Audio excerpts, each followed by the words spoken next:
Hello, just a quick video to show you how we can do semi-automatic tool change. Don't know if that's a good terminology, but you'll see what we mean.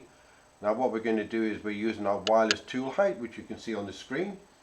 Now what we can do now is we can actually come over here and go to tool. And what you can do now is you can actually move this particular here any way you want on the table. Let's just move it over here, for example. And then what we can do is we can then move the table just over the part.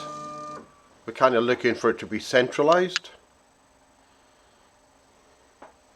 And then what we can do is we can now just go over here, and you can see on the screen here, set tool change position.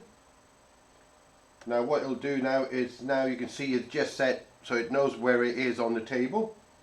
Obviously this only works when you've actually homed the machine and for reference purposes. And you can see here what we do, the default is we do -5mm from the top for the Z-axis, just so when you've got long tools or anything you don't move across the table and physically snap something on a vise or etc.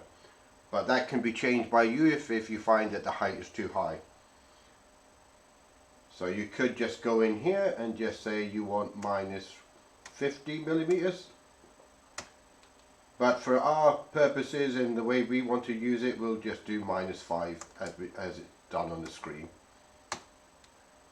So basically now what we'll do is, now we can just look at this and just think to ourselves, now this is all set up, so when we do a tool change, which will be a very short video just after this one, what we can do then is this will have, you've already set this up, and then what we'll do is we'll do a tool change and show you how that works. Thank you for watching.